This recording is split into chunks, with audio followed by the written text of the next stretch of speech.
Hello, good morning, good afternoon, good evening. My name is Claudia Cortes. I'm an infectious disease specialist, an HIV specialist from Santiago, Chile, and I'm also an IAS member of the Governing Council. So I was invited to give a talk today. Thank you very much for the invitation. For the integrase inhibitors and pregnancy, it is all said. Well, we always think that everything is said, but every year we have new news. So this is my disclosures. And to set a general information, first, around 19 million women and girls live with HIV around the world. And 79% of them are getting treatment, and we know that we should be 100% of all women and girls with HIV should receive treatment, but we're getting closer to that. 50% of the population in the world who have HIV are women, and the first cause of mortality in young women between 15 to 49 years old, it's HIV. So today, between the age of 15 to 24 years old, it's 12% of the general population have that age, between 15 and 24. But 59% of the new HIV infections belong to that group of women from 15 to 24, or girls or teenagers. And here in this representation, you can see the prevalence of HIV in the different continents, and we know Africa have the biggest numbers. But here, if you see Latin America, and here you can see Brazil, your country, this is the place in Latin America where more women have HIV. And what about the coverage of pregnant women to receive antiretroviral therapy to prevent mother-to-child transmission? So in Latin America, it's 74% of women that get pregnant in Latin America with HIV, or the HIV is diagnosed at the moment, receive adequate treatment. In general, in the world, it's 85%, so we are going down, and we should raise this number. Fortunately, in the Caribbean, it's 86%, that's belong to our region too. And do women with HIV want to get pregnant? Yes, they want. But only 36% of HIV patients plan their pregnancy. They don't discuss pregnancy with their partner, some of them, and more than half have a discordant couple. So it's very important to get treated for 3 reasons: for the woman itself, for the baby they're pregnant, and for the partner they're having. 50% had a desire to get pregnant, and 33% did not seek medical counseling before getting pregnant. So it's absolutely relevant to take into consideration that women with HIV want to have kids, like many other women. So what happened in Brazil? Reproductive desire among women living with HIV in central Brazil. 55% want to have children. 75% with an active sexual partner at the moment in this survey, and only less than 0.5% use regular condom. So we need to, as we already know, do diagnosis of HIV and start treatment as soon as possible. Treatment for the health of that person, of that woman in particular, and also treatment as prevention. And unfortunately, we cannot leave this in the back. Sexual violence. In Latin America, the numbers are terrible. An estimate of 1 in 3 ever partnered women aged 15 to 49 in Latin America or in the Americas had ever experienced sexual or physical violence by their partner, not even from an unknown person, but their partner. And you can see here the prevalence of physical or sexual intimate partner violence in different countries.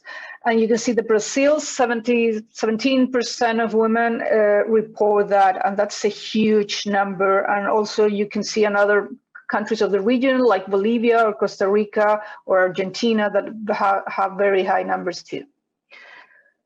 So, well, let's talk about now pregnant women in particular.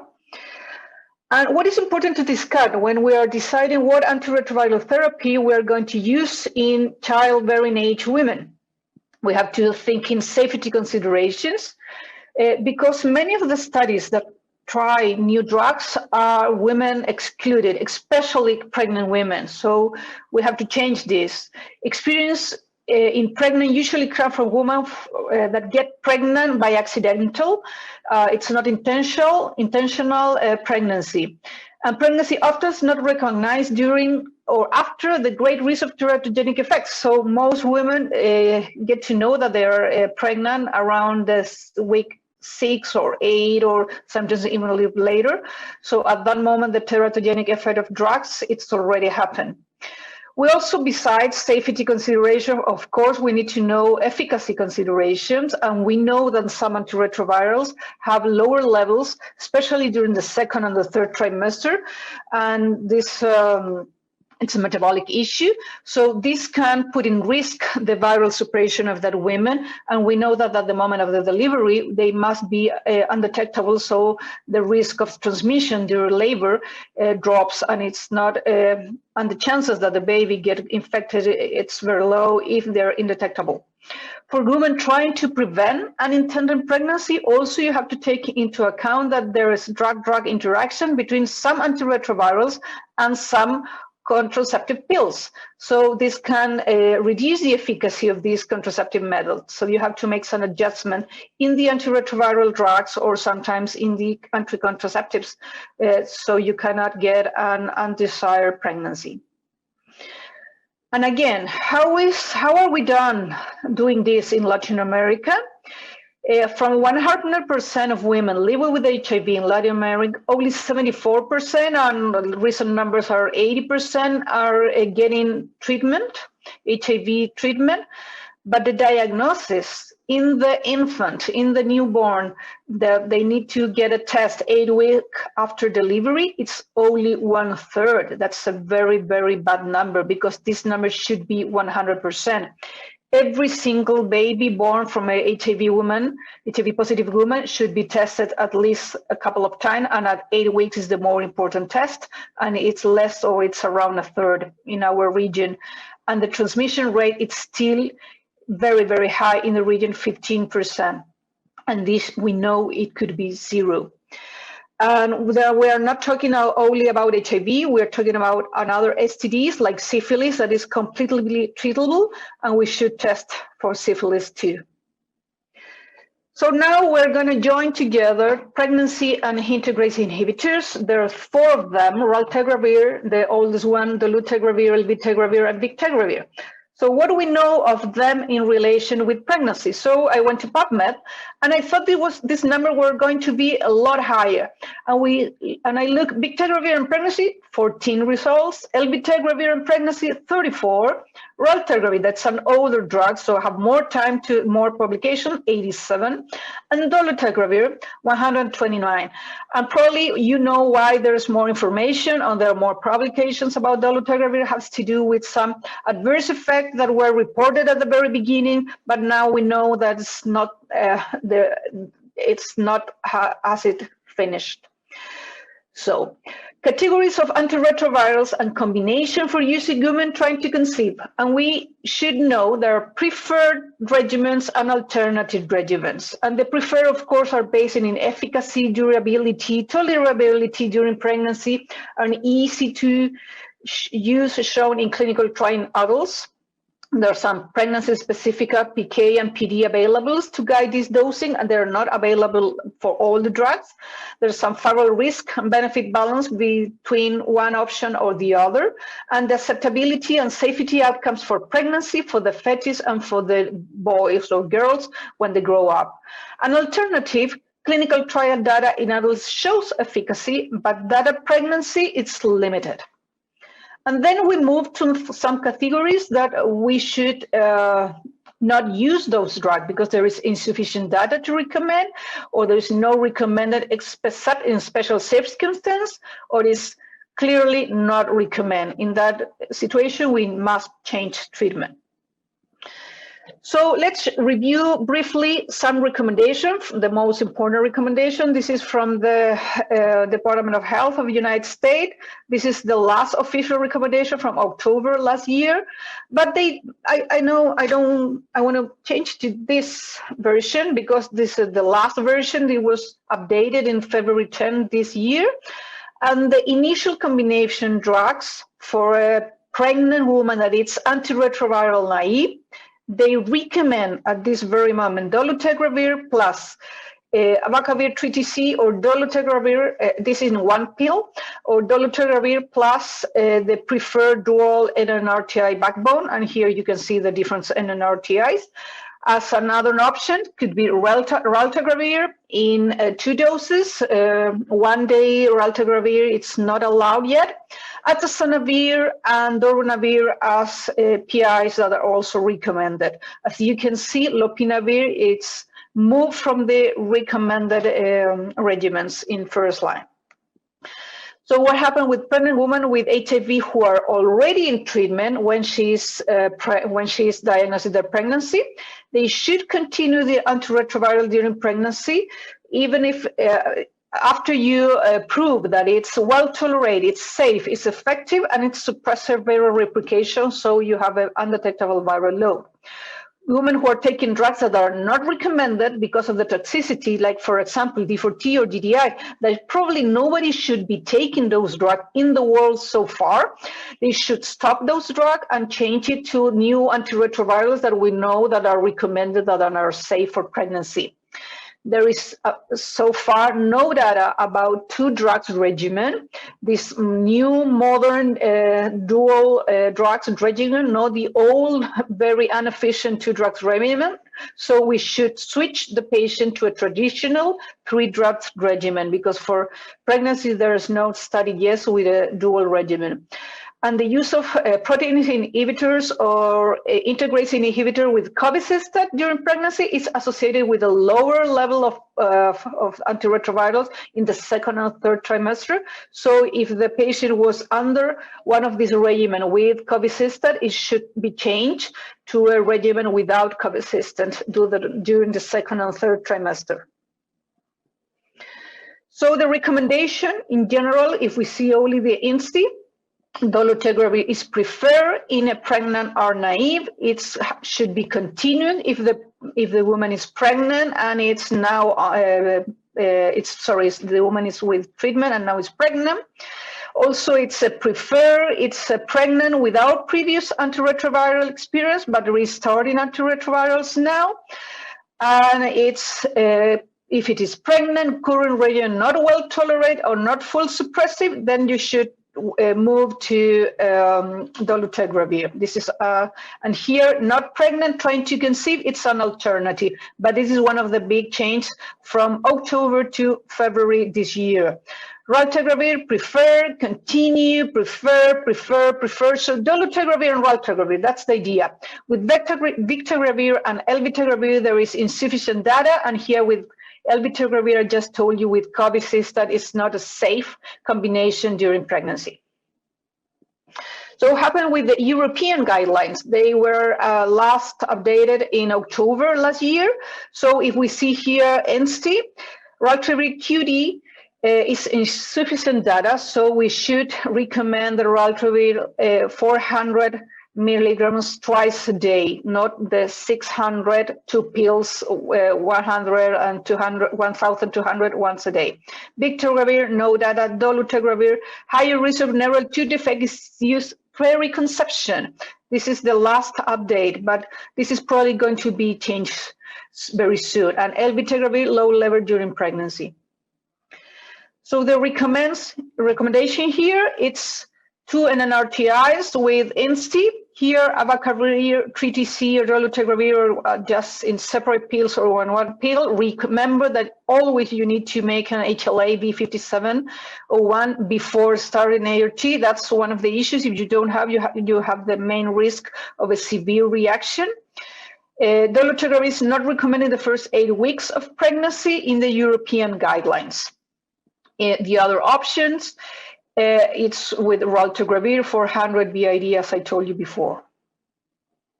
So what happened with WHO guidelines? These are the more important guidelines in the world because most of countries recommend these guidelines and use these guidelines. And the preferred regimen here is dolutegravir plus 3TC or FTC or DTF.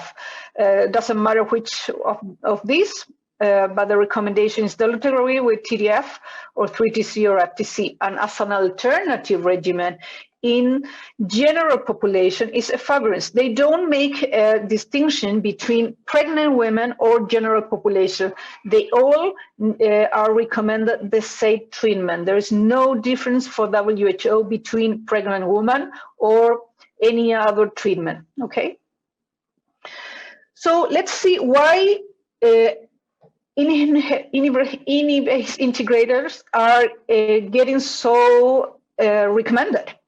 Maybe because they are very rapid to move from detectable viral load to undetectable viral load. And the first news we have about this was with Raltergravier against efavirenz. And here we can see the time to get a viral load under 200 was from 15 days from efavirenz to 8 days with Raltergravier. And we know that we should get as soon as possible undetectable viral loads in patients, specifically those patients that are very close to the labor days. So here, the efficacy in Raltergravier was very, very good, 93% in getting undetectable low at delivery if they start very late in pregnancy. If you have time, probably there is no much difference between efavirenz or Raltergravier in this case, 97 and 96, but that's when you have time. The problem is when you start treatment very close to the delivery date. And then we can move to the Dolphin study, and this is a study that has been presented in different CROIs, and this is the last information that we have because it's the longest follow-up. And here we have women with HIV, with pregnancy older than 28 weeks of gestation. They were naive and they start treatment. And they start with dolutegravir plus 2 NRTIs or with efavirenz plus 2 NRTIs. And the primary endpoint was to see how many of these women are indetectable at delivery. And the second endpoint is virologic efficacy at postpartum at week 72. And this is the final result I'm going to show you in a few minutes. And the virologic failure at postpartum at week 72, and mother-to-child transmission, maternal and infant safety. So what we saw in the first, when this was first presented in 2019 CROI, and at the very beginning we saw that again, as happened with Raltergravier, the speed of getting undetectable was much faster with dolutegravir. Okay, so you can see here how the curves are very separate and how you can see the difference. The P is extremely significant. And now if we go for 72 weeks for postpartum, we can see that after a while, the difference, they get together, the two curves, but at the very beginning, they favorite dolutegravir. So virologic failure was seen in 2.5%, versus 3% dolutegravir versus efavirenz respectively. So there were few viral failure in the dolutegravir, and on the other hand, it was faster to get undetectable in the dolutegravir arm of this study. Another very important study that had to do with the same topic is IMPACT 2010. This is going to measure safety and efficacy of dolutegravir against efavirenz with TDF or TAF in pregnant and postpartum period. And here we are seeing the results 1 year after postpartum. And here there was dolutegravir plus TAF and FTC, dolutegravir plus TDF and FTC, and efavirenz. This is a Truvada combination. And the primary safety endpoints was maternal and infant grade 3 adverse events, infant mortality, and infant HIV infections. And the primary efficacy endpoint was the maternal undetectability at delivery. Previously, because it was presented again in CROI 2021, but the previous results, what we already know, that virologic suppression rates at delivery is significantly higher with dolutegravir based antiretroviral versus efavirenz. And there was less frequent adverse pregnancy outcomes in the dolutegravir TAF versus the other two arms that was presented years before. So what do we see now? The maternal viral load under 200 copies for postpartum at week 50, 1 year after birth, was the combined dolutegravir arms and the efavirenz, there was no difference 1 year after delivery. And the maternal virologic failure, so in those who really failure, how many were virologic failure? And here you can see 10% versus 5% versus 4%, and there was a significant difference in the efavirenz group that favors dolutegravir. And what happened with maternal infant safety through week 50 postpartum? Adverse effects here. You can see maternal grades 3 adverse effect, and there was no significant difference between the 3 arms. The same for infants, adverse effect, but infant death, you can see there was a difference that favors again dolutegravir because the efavirenz arm have a higher infant death. And in stillbirth or infant death, there was no difference when you add here the stillbirth. So another very important issue that we are discussing, which have to do with weight change, and we know that some integrase inhibitors, especially if you combine with TAF, they give you more chances to be obese. So what happened here with the maternal weight change after 1 year postpartum?